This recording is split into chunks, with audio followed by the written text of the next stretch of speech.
నంది శివుడికి ఎలా దగ్గరయ్యాడు? శివుడు. ఈ పేరు వింటే పార్వతి, గంగ, నాగేంద్రుడు గుర్తుకొస్తారు. అలాగే మరో పేరు కూడా ప్రముఖంగా గుర్తుకొస్తుంది. అదే నంది. నంది శివుని వాహనం. శివుడు ఎటు వెళ్ళినా నందిని తీసుకువెళ్తాడు. ఇది మనందరికీ తెలిసిన విషయమే. అయితే అసలు నందికి కైలాసంలో శివుడితో పాటు ఉంటూ శివుడికి వాహనంలా మారే అదృష్టం ఎలా వరించింది? అది తెలియాలంటే ఈ కథ తెలుసుకోవాల్సిందే. పూర్వం శిలాద అనే మునీశ్వరుడు ఉండేవాడు. ఆయనకు పిల్లలు లేకపోవడంతో శివుడ్ని తలుచుకుంటూ తపస్సు చేయడం మొదలుపెట్టాడు. శివుని భక్తిలో మునిగిపోయి శిలాద కొన్నేళ్లపాటు తపస్సు చేస్తూనే ఉండిపోయాడు. శిలాద భక్తికి మెచ్చిన శివుడు శిలాద ముందు ప్రత్యక్షమై శిలాద అని పిలిచాడు. శివుని స్వరం విని శిలాద చిన్నగా కళ్ళు తెరిచి చూశాడు.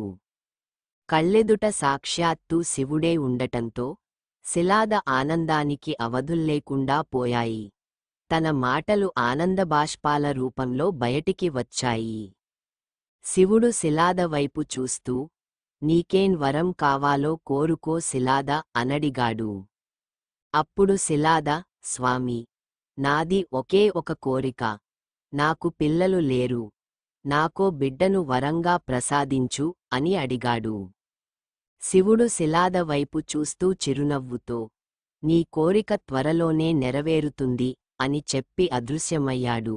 ఓవైపు శివుని దర్శనం, మరోవైపు శివుని వరం. ఇంకేముంది శిలాద ఆనందంగా ఇంటికి వెళ్ళాడు. శివుడి రూపాన్ని తలుచుకుంటూ నిద్రపోయాడు. మరుసటి రోజు శిలాద పొలానికి వెళ్ళి పొలం దున్నబోతుండగా ఒక పసిబిడ్డ కనిపించాడు. సూర్యుడిలా మెరిసిపోతున్న ఆ బిడ్డను దగ్గరకు తీసుకొని అలాగే చూస్తూ ఉండిపోయాడు. ఇంతలో శిలాద ఆ బిడ్డని తీసుకెళ్ళి పెంచి ప్రయోజకుడ్ని చేయి అని ఆకాశవాణి వినిపించింది. శిలాద ఆనందంగా ఆ బిడ్డను తీసుకొని వెళ్ళాడు. ఆ బిడ్డకు నంది అని పేరు కూడా పెట్టాడు. నంది చాలా తెలివైన అబ్బాయి. ఎలాంటి విషయాన్నైనా సులువుగా నేర్చుకోగలడు. నంది తెలివితేటలు, ప్రవర్తన పట్ల శిలాద చాలా సంతోషంగా ఉన్నాడు. శివుని వరాన నంది శిలాద ఇంట్లో అడుగుపెట్టడంతో శిలాదకు సంవత్సరాలు రోజుల్లాగా సంతోషంగా గడిచిపోయాయి. కొన్నేళ్ల తరువాత మిత్ర, వరుణ అనే ఇద్దరు సాధువులు శిలాద ఇంటికి వచ్చారు. శిలాద వారిని సాదరంగా ఆహ్వానించి అతిథి మర్యాదలు చేశాడు. అంతేకాదు వారిని తన ఇంట్లో విశ్రాంతి తీసుకోవాలని కోరాడు. దానికి సాధువులు అంగీకరించారు.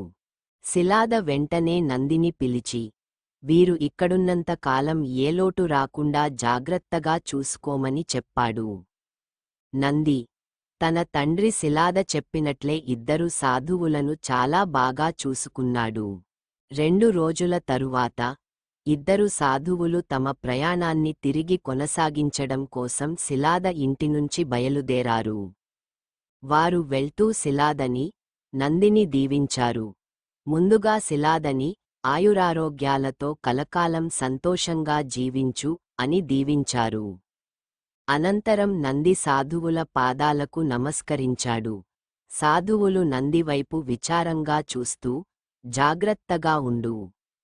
నీ తల్లిదండ్రులకు, గురువులకు మంచి పేరు తీసుకురా అని దీవించి వెళ్ళిపోయారు. నందిని దీవించే సమయంలో సాధువులు విచారంగా ఉండటం గమనించిన శిలాద వారి వెనుకే కంగారుగా పరుగెత్తుకుంటూ వెళ్ళాడు. వారి ముందు నిల్చొని ఆయాసపడుతూ, మీరు నా కుమారుడిని దీవించే సమయంలో విచారంగా ఉన్నారు ఎందుకు? ఏదైనా జరగరానిది జరుగనుందా? అనడిగాడు. అప్పుడు మిత్ర, శిలాద వైపు బాధగా చూస్తూ, నీ కుమారుడిని దీర్ఘాయుష్మాన్ భవ అని దీవించలేను అన్నాడు. ఆ మాట విని శిలాదకి ఏం అర్థంగాక, నా కుమారుడికి ఏం జరగబోతుంది అని బాధగా అడిగాడు. అప్పుడు వరుణ శిలాద వైపు చూసి, నీకు ఈ విషయానికి చెప్పాలంటే బాధగా ఉంది. కానీ చెప్పక తప్పడం లేదు. నీ కుమారుడు పూర్ణాయుష్కుడు కాదు అని చెప్పాడు. అది విని శిలాద ముఖం ఒక్కసారిగా విషాదంగా మారిపోయింది. ఇన్ని రోజులు నందే తన ప్రపంచం అనుకున్నాడు. కాని ఇప్పుడు ఆ నంది దూరమవుతున్నాడని తెలిసి కుప్పకూలిపోయాడు. సమయం గడుస్తుంది కాని తాను మాత్రం బాధతో అక్కడే ఆగిపోయాడు.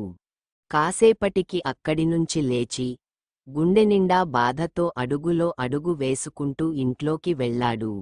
నంది శిలాదను చూసి ఏదో జరిగిందని అర్థమై కంగారుగా, ఏమైంది నాన్న అనడిగాడు. శిలాద బాధగా సాధువులు చెప్పిన విషయానికి గురించి చెప్పాడు. అది విని నంది భయపడతాడేమో అనుకున్నాడు. కాని నంది మాత్రం నవ్వుతూ, సాధువులు చెప్పింది విని భయపడుతున్నావా అనడిగాడు. శిలాదకి ఏం అర్థంగాక ఆశ్చర్యంతో నందిని చూస్తూ ఉండిపోయాడు. అప్పుడు నంది, నాన్నా, నువ్వు శివుడ్ని చూశానని చెప్పావు. శివుడ్ని చూసిన వారు ఇలా సాధువులు చెప్పిన దానికి భయపడరు. నిజంగా నేను మరణించాలని రాసుంటే ఆ రాత శివుడు మార్చగలడు. ఆయన గొప్పదేవుడు, ఆయన ఏదైనా చేయగలడు. మనం ఆయన్ని పూజిస్తున్నాం. మనకి ఏదైనా జరిగితే ఆయన చూస్తూ ఊరుకుంటారా అని అడిగాడు. నంది మాటలకు శిలాద అలాగే చూస్తూ ఉండిపోయాడు. నంది, నన్ను దీవించండి నాన్న అంటూ తండ్రి పాదాలకు నమస్కరించాడు. శిలాద, విజయోస్తు అని దీవించాడు. నంది భువన నదికి వెళ్లి భక్తి శ్రద్ధలతో శివుడ్ని స్మరిస్తూ తపస్సు చేయడం మొదలుపెట్టాడు. నంది భక్తికి మెచ్చిన శివుడు నంది ముందు ప్రత్యక్షమై, నంది, కళ్ళు తెరిచి చూడు అన్నాడు. నంది చిన్నగా కళ్ళు తెరిచి చూశాడు. తన జీవితంలో తన కళ్ళు ఎప్పుడూ చూడని అందమైన రూపాన్ని చూస్తున్నాడు. శివుని అందమైన రూపాన్ని కళ్లతో చూసి గుండెల్లో బందీ చేసుకున్నాడు. అలా శివుడ్ని చూస్తూ, ఆయన్ని అడగడానికి ఏం లేదు, ఇక జీవితాంతం ఆయనతో ఉండిపోతే బాగుండు అని భావించాడు. అప్పుడు శివుడు నంది వైపు చూస్తూ, నంది, నీ భక్తి నన్ను ఇంత దూరం తీసుకొచ్చింది. నీకేం వరం కావాలో కోరుకో అనడిగాడు. నంది తనకి తెలియకుండానే, స్వామి, నాకు ఎప్పటికీ మీతో ఉండిపోవాలని ఉంది అన్నాడు. శివుడు చిన్నగా నవ్వి, నేను ప్రయాణించే నా వాహనం ఎద్దు దూరమైంది. నీ ముఖం ఎద్దులా మారితే నువ్వు నాతోపాటు కైలాసంలో ఉండొచ్చు. నా గణాలకు అధిపతి కూడా అవుతావు. అంతేకాదు నువ్వు ఎప్పటికీ నాకు వాహనంలా, స్నేహితుడిలా ఉంటావు అని అన్నాడు. నంది ఆనందబాష్పాలతో అలా చూస్తూ ఉండిపోయాడు. శివుడు నందికి ఎప్పటికీ తనతో ఉండే వరాన్ని ప్రసాదించాడు. అప్పటినుంచి నంది శివుడికి వాహనంలా, గణాలకు అధిపతిగా మారిపోయాడు.